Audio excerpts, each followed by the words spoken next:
तो आदाब, नमस्कार, गुड इवनिंग, सत श्री अकाल। एक बार फिर आप तमाम लोगों का स्वागत है क्राइम तक की कहानी के इस एपिसोड में। उम्मीद है पूरी फैमिली अच्छी होगी, अपना और अपनों का ख्याल रख रही होगी। पटना की एक लड़की जो डॉक्टर बनना चाहती है, डॉक्टर बनने का सपना है। मुझे लगता है कि अगर उसे कुछ डॉक्टरों के बारे में उसे पता ही नहीं होगा कि शायद खुद उसके साथ ये बीते कि उसकी अपनी मौत को कुछ डॉक्टर तमाशा बना देंगे।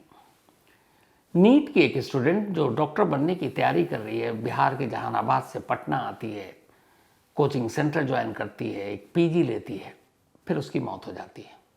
और उस मौत को बिना किसी सबूत, बिना किसी रिपोर्ट, बिना किसी विटनेस के आनन फानन में पटना पुलिस ये कहती है कि एक सामान्य मौत है, उसने अपनी जान दे दी। 3 दिनों तक क्राइम सीन पर कोई पुलिस की टीम पहुंचती ही नहीं है। न फॉरेंसिक टीम, न पुलिस की टीम, न वो कमरा, न बिस्तर, न कपड़े, किसी चीज की जांच ही नहीं की गई। अब इसके बाद फॉरेंसिक रिपोर्ट आती है और उससे पहले पोस्टमार्टम रिपोर्ट। पोस्टमार्टम रिपोर्ट ये बताती है कि लड़की के साथ जबरदस्ती करने की कोशिश की गई, जिस्म को नोचने खसोटने की कोशिश की गई। अब पटना पुलिस पहली बार दबाव में आती है, फिर एफआईआर दर्ज होती है, फिर लीपापोती शुरू। इसके बाद अब फॉरेंसिक रिपोर्ट सामने आती है और फॉरेंसिक रिपोर्ट रही सही कसर पूरी कर देती है। फॉरेंसिक रिपोर्ट ये कहती है कि इस लड़की के अंडरगारमेंट्स में, यानी अंदरूनी वस्त्र में, स्पर्म के सबूत मिले हैं। इससे ये होता है कि या तो लड़की के साथ रेप किया गया या रेप करने की कोशिश की गई। कमाल यह है कि जिन कपड़ों में ये स्पर्म के सबूत मिले या अंश मिले, वो कपड़े पुलिस ने लड़की के उस गर्ल्स हॉस्टल से जाकर बरामद नहीं किए, बल्कि वो कपड़े खुद लड़की के माँ बाप ने 10 जनवरी को पटना पुलिस को सौंपे थे कि भाई इसकी भी जांच कर लीजिए, कुछ सुराग मिले। पटना पुलिस कपड़े को लेकर बैठी रही, फॉरेंसिक जांच के लिए भेजा ही नहीं। वो तो जब 12 तारीख को पोस्टमार्टम रिपोर्ट पहली बार सामने आई और ये हुआ कि उसके साथ रेप की संभावना से इनकार नहीं कर सकते हैं, फिर एसआईटी बनी, तब जाकर ख्याल आया और उस कपड़े को एफएसएल भेजा गया, फॉरेंसिक लैब, कि उसकी जांच हो। और उस फॉरेंसिक लैब की जांच में अब ये बात सामने आई है कि उसके अंडरगारमेंट्स में स्पर्म मिले हैं, यानी कि शुक्राणु मिले हैं, उसके अंश मिले हैं, जो ये बताते हैं कि उसके साथ एक या एक से ज़्यादा लोगों ने रेप करने की कोशिश की या रेप किया। अब जैसे ही ये खुलासा हुआ, वो पटना पुलिस जो अब तक कह रही है कि हमने उस गर्ल्स हॉस्टल के सारे कैमरे खंगाल दिए, सब कुछ देख लिया, कोई फॉल प्ले नहीं है, सब नॉर्मल है, उसी पटना पुलिस को अब इतने दिन के बाद संडे को ये पता चलता है, फिर से शायद उनके नज़रें ठीक हो गई और या तो उन्होंने पावर का चश्मा पहन लिया, तब उन्हें दिखाई देने लगा कि वो सीसीटीवी कैमरा 5 जनवरी को ये दिखा रहा है कि उसी शंभू गर्ल्स हॉस्टल में, जिस गर्ल्स हॉस्टल में ये नाबालिग लड़की रहती थी, 5 जनवरी को 6 लड़के उस गर्ल्स हॉस्टल के अंदर दाखिल होते हैं और बाहर निकलते हैं। अब ये देखिए कि गर्ल्स हॉस्टल के अंदर लड़के दाखिल हो रहे हैं, जो हॉस्टल के मालिक हैं या मैनेजमेंट के लोग हैं, वो कैसे कह सकते हैं? अमूमन पेरेंट्स गर्ल्स हॉस्टल में अपनी बच्चियों को इसलिए भेजते हैं कि गर्ल्स हॉस्टल है, वहाँ लड़के अलाउड नहीं होंगे। लेकिन यहाँ दस्तावेजी सबूत है कि 5 जनवरी को 6 लड़के उस गर्ल्स हॉस्टल में दाखिल होते हैं।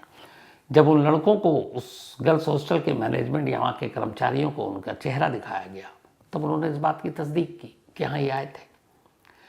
अब उन 6 लड़कों को पटना के गर्दनी बाग हॉस्पिटल ले जाया गया। ये तस्वीरें उसी वक्त की हैं, गाड़ी के जाने की और हॉस्पिटल से बाहर निकलने की। लड़कों ने अपने चेहरे भी ढक रखे हैं। ये वो 6 लड़के हैं जो 5 जनवरी को उस गर्ल्स हॉस्टल के अंदर दाखिल हुए थे और उसके ठीक अगले दिन यानी 6 जनवरी को उसी गर्ल्स हॉस्टल के अपने कमरे से उस नाबालिग लड़की को बेहोशी के आलम में पाया गया। तो इन 6 लड़कों के डीएनए सैंपल लिए गए पटना के गर्दनी बाग अस्पताल में। अब उस डीएनए सैंपल से उस लड़की के कपड़े पर जो स्पर्म मिले हैं उसका मिलान किया जाएगा और ये डीएनए का मैच कर गया इनमें से किसी एक के साथ या एक से ज़्यादा के साथ, तो फिर सारी तस्वीरें साफ हो जाएंगी। तो इन 6 लड़कों के डीएनए सैंपल लिए गए। डीएनए सैंपल के तौर पर इनसे ब्लड लिया गया। करीब 2 घंटे एक जज और मेडिकल एक्सपर्ट या फॉरेंसिक एक्सपर्ट की मौजूदगी में गर्दनी बाग अस्पताल में ये सैंपल कलेक्ट किए गए। इसके अलावा एक जो रंजन है, इस हॉस्टल के मालिक, उस बिल्डिंग के मालिक, जिसको पहले ही गिरफ्तार कर लिया गया था हंगामे के बाद। तो पटना के बेऊर जेल में वो बंद है। तो वहाँ गई फॉरेंसिक टीम और डॉक्टरों की टीम, वहाँ उसका भी ब्लड सैंपल लिया, यानी कि डीएनए का सैंपल लिया। तो 6 और 1 7 ये लोग हो गए। अब इसके अलावा चूंकि वो नाबालिग छात्रा इस दुनिया में तो है नहीं, तब उसके डीएनए से मिलान कराया जाएगा तो उसका डीएनए भी पुख्ता हो, इसके लिए इस नाबालिग छात्रा के परिवार वालों के भी डीएनए सैंपल लिए गए, जिनमें उसकी माँ, उसके पिता, भाई और 2 मामा हैं, यानी 5 लोग। तो 7 और 5 12।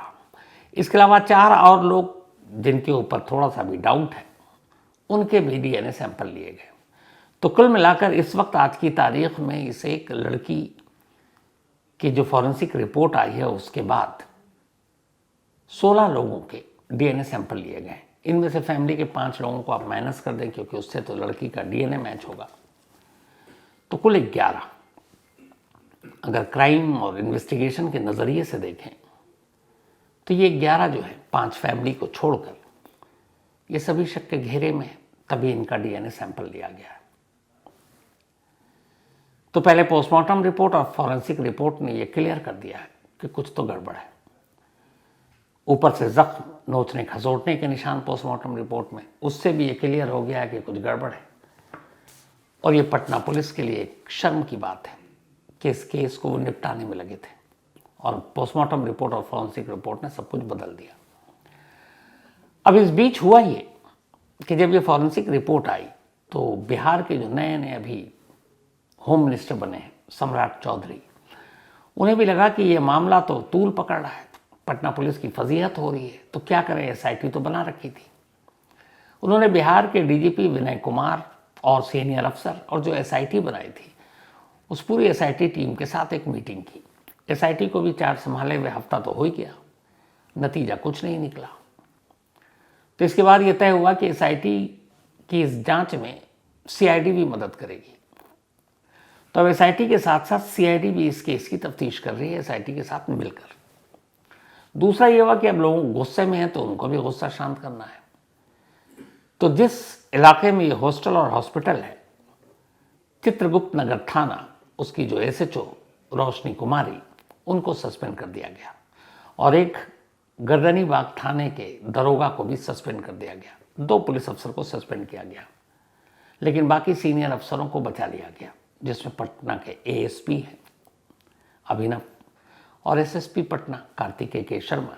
ये 2 वो थे जिन्होंने कैमरे पर मीडिया को प्रेस कॉन्फ्रेंस बुलाकर ये कहा था कि इसमें कोई फाउल प्ले नहीं है, लड़की ने नींद की गोलियां खाई थी ज़रूरत से ज़्यादा, और कोई रेप या सेक्सुअल असॉल्ट नहीं हुआ। कैमरे पर है ये, मैंने आपको सुनाया भी था उस दिन। लेकिन अब पोस्टमार्टम रिपोर्ट और साथ में फॉरेंसिक रिपोर्ट ने पूरी कहानी पलट दी है।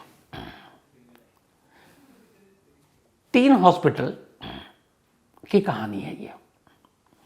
जब 6 जनवरी को ये नाबालिग छात्रा पहली बार बेहोश मिली कमरे में, तो हॉस्टल के स्टाफ ने इस लड़की को उठाया और सबसे पहले नज़दीक के सहज हॉस्पिटल ले गए। सहज हॉस्पिटल ले जाने के बाद वहाँ लड़की की कंडीशन ख़राब थी। वहाँ बताया गया कि कमरे के अंदर नींद की गोलियाँ हैं, और सहज हॉस्पिटल ने भी देखा, शुरुआती चेक में कहा कि शायद नींद की गोलियाँ ज़्यादा खा ली हैं, हालत ठीक नहीं है। लेकिन उनके यहाँ आईसीयू नहीं था, इंटेंसिव केयर यूनिट। तो उन्होंने कहा आईसीयू है नहीं और इस वक्त लड़की को आईसीयू में रखने की ज़रूरत है। तो शुरुआती मेडिकल ट्रीटमेंट के बाद सहज हॉस्पिटल ने इस लड़की को कहा, आप उसके साथ जो आए, कि आप किसी दूसरे हॉस्पिटल में ले जाइए जहाँ आईसीयू हो। इसके बाद फिर उस लड़की को उसी 6 जनवरी की रात तक पटना के ही प्रभात हॉस्पिटल में ले जाया जाता है। प्रभात हॉस्पिटल में जब ले जाया गया तो पहला ट्रीटमेंट वहाँ जो मिले वो एक मिस्टर डॉक्टर आए थे। उन्होंने वहाँ उसका सीटी स्कैन किया। सीटी स्कैन में उन्होंने पाया कि सर में, कंधे पर और भी कई जगह पर जो शुरुआती मेडिकल रिपोर्ट है वहाँ की, उस हॉस्पिटल की, उसमें जख्म के और चोट के निशान मिले। 6 जनवरी को जब सहज हॉस्पिटल लड़की पहली बार गई, अगर पुलिस का ही वर्जन मान लेते हैं कि स्लीपिंग पिल्स यानी नींद की गोलियां ज़्यादा मात्रा में ली, तो कायदे से ये पुलिस केस बनता है। और हॉस्पिटल को इतना तो पता होता है कि कब एमएलसी बनता है और कब पुलिस को खबर दी जाती है। तो सवाल यह है कि सहज हॉस्पिटल ने 6 तारीख को जब पहली बार ये लड़की उनके हॉस्पिटल में आई तो पुलिस को इन्फॉर्म क्यों नहीं किया। नंबर 2, अब वो लड़की सहज से प्रभात हॉस्पिटल पहुंच जाती है 6 जनवरी को ही, लेकिन 6 जनवरी को जब वो पहुंचती है तो एक डॉक्टर राय, उनकी रिपोर्ट ये कि इसको चोट है और बाकी चीज़ें हैं, जबकि अभी तक थ्योरी है स्लीपिंग पिल्स की। अगले दिन डॉक्टर सतीश, एक दूसरे डॉक्टर हैं जिनका इस हॉस्पिटल में थोड़ा दिलवा भी है, सीनियर भी है, वो कहते हैं नहीं ऐसा कुछ नहीं है, ये एक सामान्य मामला है, लड़की ने अपनी जान देने की कोशिश की है। लेकिन यहाँ ये होता है कि 6 जनवरी को इस लड़की की शुरुआती मेडिकल रिपोर्ट जो सहज वालों ने बनाई थी वो देखकर पुलिस को इन्फॉर्म कर दिया जाता है, और वो पुलिस स्टेशन था चित्रगुप्त नगर थाना, जो सहज को करना चाहिए था, पर चलो प्रभात ने किया हॉस्पिटल ने। वहाँ की एसएचओ रोशनी कुमारी, रिपोर्ट मिली हुई है, लेकिन एसएचओ छोड़िए, पुलिस स्टेशन का एक सिपाही भी नहीं पहुंचा। उन्हें लगा ठीक है अभी लड़की जिंदा है, क्या मतलब है, इतना टाइम क्यों वेस्ट करे, मेहनत क्यों करे। 6 को रिपोर्ट गई, लेकिन 6 तारीख को पुलिस नहीं आई। 7, 8, 9 3 दिन बीत गए, 72 घंटे तक पुलिस ने पलट कर देखा नहीं। 9 तारीख को जब लड़की के परिवार वालों ने हंगामा किया कि लड़की के साथ गलत हुआ और पुलिस कुछ नहीं कर रही है, तो पहली बार 9 जैन को एफआईआर दर्ज की गई। लेकिन अब भी 72 घंटे हो गए हैं, जो क्राइम सीन है यानी लड़की के हॉस्टल का वो कमरा, वहां कोई नहीं गया। इसके बाद अब इस हॉस्पिटल में भी लड़की की हालत नहीं सुधरती, लेकिन यहीं शुरुआत होती है। प्रभात हॉस्पिटल के डॉक्टर सतीश कुमार ये कहते हैं पहली बार उस चित्रगुप्त नगर थाने की एसएचओ रोशनी कुमारी को कि ऐसा कुछ नहीं है, एक नॉर्मल मामला, लड़की ने जान देने की कोशिश की और इसमें कोई चोट ये वो सेक्सुअल असॉल्ट कुछ नहीं है। अब एक एसएचओ एक थाने की कैसे पूरे बिहार पुलिस को घुमा कर रख देती है, ये वो कहानी है। जब रोशनी कुमारी को ये बात पता चली तो हर शख्स, जैसे आप काम करते हैं, आपका कोई ना कोई बॉस होता है, इमीडिएट बॉस होता है, उसके ऊपर बॉस होता है, उसके ऊपर होता है। तो अभी तक तो ये है कि मीडिया में भी खबर नहीं है, डॉक्टर सतीश एसएचओ को बता चुके हैं। रोशनी कुमारी अपने बॉस यानी एएसपी अभिनव कुमार को ये बात बताती है कि सर कुछ नहीं है, ये केस में कुछ दम नहीं है, उसने अपने आप नींद की गोली खाकर जान देने की कोशिश की थी, कोई रेप सेक्सुअल असॉल्ट नहीं। अभिनव कुमार उस एसएचओ रोशनी कुमारी की बातों में आ जाते हैं।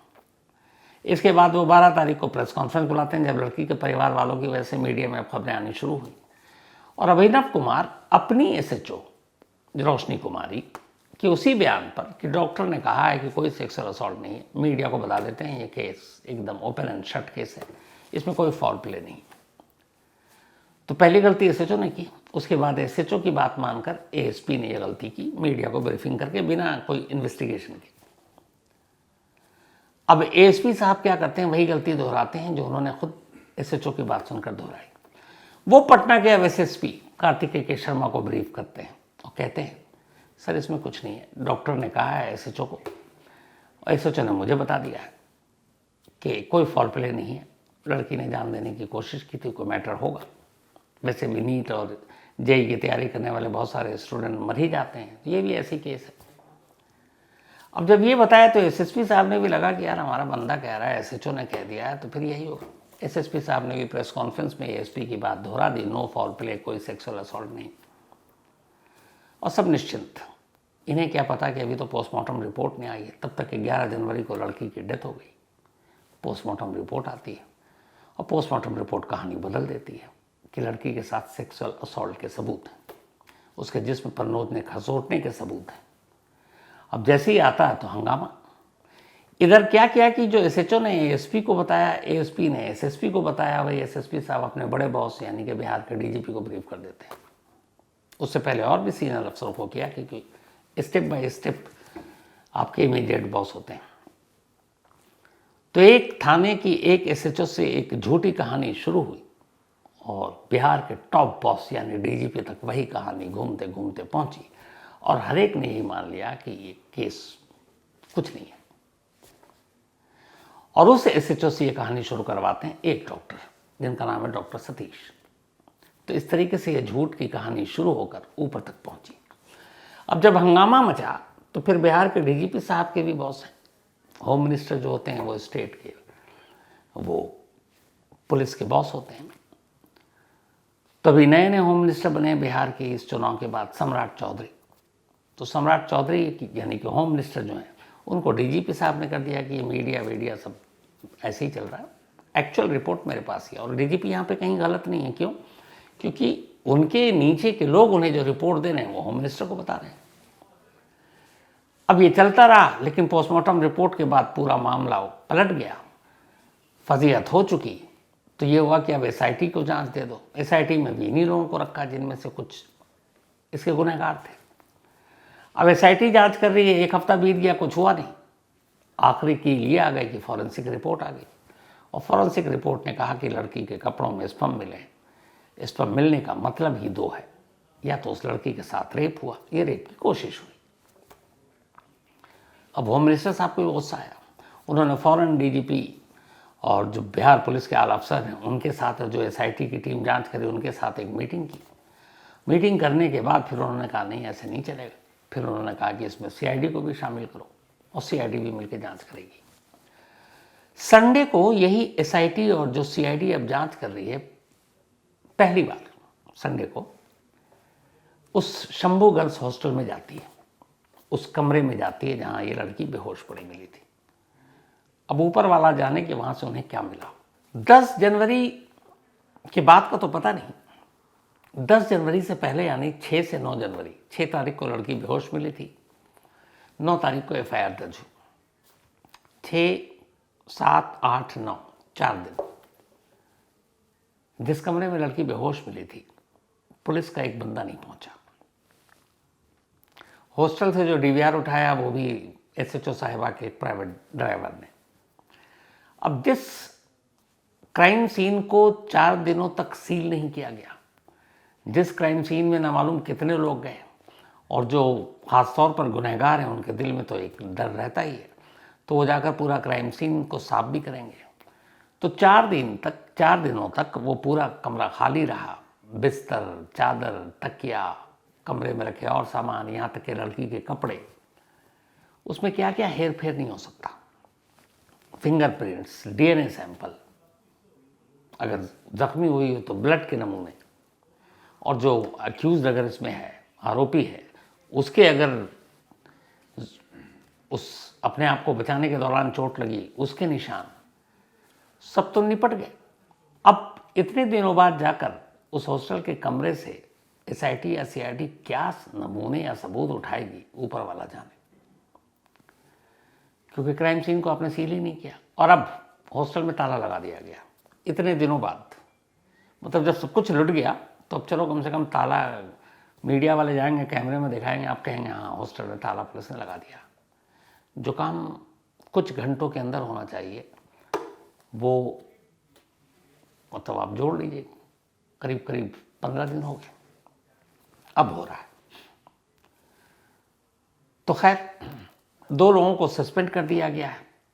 फॉरेंसिक रिपोर्ट ने पूरी कहानी पलट दी है, और इसी फॉरेंसिक रिपोर्ट के बाद अब इस नाबालिग लड़की के पिता ने डीजीपी बिहार विनय कुमार के नाम एक लेटर लिखा है, और इस लेटर में उन्होंने कहा है खुले तौर पर कि इस पूरे केस में जिस तरीके से पहले डॉक्टर, फिर पुलिस और फिर हॉस्टल के जो मैनेजमेंट या मालिक या स्टाफ हैं, जो उनकी पूरी भूमिका या रोल रहा है, उसकी जांच होनी चाहिए, क्योंकि उसी की जांच से सच्चाई सामने आएगी। उनका कहना है कि इसमें एसएचओ जो निलंबित हुई रोशनी कुमारी चित्रगुप्त नगर थाने की, इसके अलावा जो दूसरे दरोगा हैं, प्रभात हॉस्पिटल के डॉक्टर सतीश, उससे पहले सहज हॉस्पिटल के जो मैनेजमेंट के लोग हैं वो, हॉस्टल का मालिक जो इस वक्त जेल में है, और बाकी के स्टाफ, न सिर्फ इनकी भूमिका की जांच होनी चाहिए बल्कि इनके मोबाइल के कॉल रिकॉर्ड निकालने चाहिए कि आपस में कौन क्या इस दौरान में बातें कर रहा था, कौन कौन टच में था एक दूसरे के, और इन लोगों के लोकेशन क्या थे। जब ये क्लियर हो जाएगा तो शायद साजिश सामने आ जाए। हालांकि पटना में और बिहार में इस वक्त इस केस को लेकर एक चर्चा है। चर्चा ये है कि शुरू से ही इसमें कुछ बड़े या ताकतवर लोग या उनके बच्चे इन्वॉल्व रहे हैं जिन्हें बचाने की कोशिश की जा रही है और इसीलिए इस केस का ही मर्डर करने की कोशिश की गई थी। कुछ लोगों के नाम भी चल रहे हैं, लेकिन जाहिर सी बात है जब तक सबूत नहीं होगा पुख्ता वो नाम लेना ठीक नहीं होगा।